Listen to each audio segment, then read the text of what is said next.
Vizag MP క్యాండిడేట్గా senior మంత్రి బొత్స సత్యనారాయణ సతీమణి మాజీ ఎంపీ బొత్స ఝాన్సీ లక్ష్మి పోటీ చేయబోతున్నారు. ఆమె పోటీ చేయడం అంటే గెలుపు గుర్రం ఎక్కాల్సిందేనని మంత్రి పట్టుదలగా ఉన్నారు. అందుకోసం ఆయన విశాఖ వైసీపీ మీద ఫుల్గా ఫోకస్ పెట్టారు.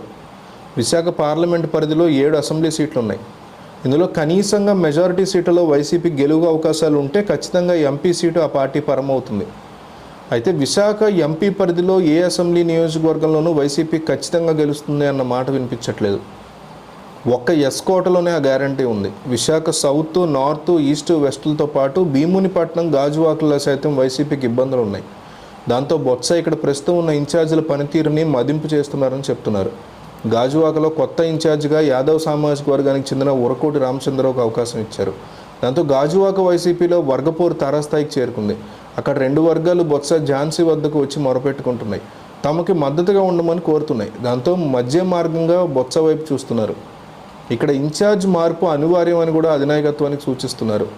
అదేవిధంగా విశాఖ తూర్పులో కూడా మార్పు తప్పదని చెప్తున్నారు. ఎంవీవీకి ఇక్కడ పట్టు లేదని, ఆయనకు సీట్ ఇస్తే బీసీ వర్గాలు వ్యతిరేకించే ప్రమాదం ఉందని నివేదికలు వస్తున్నాయి. దీని మీద కూడా వైసీపీ హైకమాండ్ ఏం చేస్తుందో చూడాలి. ఇప్పుడు దాకా విశాఖ సౌత్లో సిట్టింగ్ ఎమ్మెల్యే వాసుపల్లి గణేష్కి తిరుగులేదని అనుకున్నారు, కానీ ఆయన తప్పిస్తేనే పార్టీకి ఎంతో కొంత బలం ఉందని చెప్తున్నారు. దాంతో అక్కడ కూడా వైసీపీ హైకమాండ్ కొత్త సర్వేలు చేస్తోంది. ఇలా కీలక నియోజకవర్గాల్లో ఇన్ఛార్జీలు మార్చే ఛాన్స్ ఉందని అంటున్నారు. అలాగైతే విశాఖ ఎంపీకి కూడా విజయావకాశాలు ఉంటాయని చెప్తున్నారు. మరి వైసీపీ హైకమాండ్ విశాఖలో రిపేర్లు చేపడితే మాత్రం ఇప్పుడున్న పేర్లు కనిపించకపోవచ్చు. దీంతో చాలామంది ఆశలు అడియాసలు అవడం ఖాయమని చెప్తున్నారు. ఈ విషయంలో బొత్స చక్రం తిప్పుతున్నారు. బొత్స దగ్గరుండి మిగతా నియోజకవర్గాలకు సంబంధించి కూడా జాగ్రత్తలు తీసుకుంటుండడంతో జగన్ చాలా హ్యాపీ ఫీల్ అవుతుంది.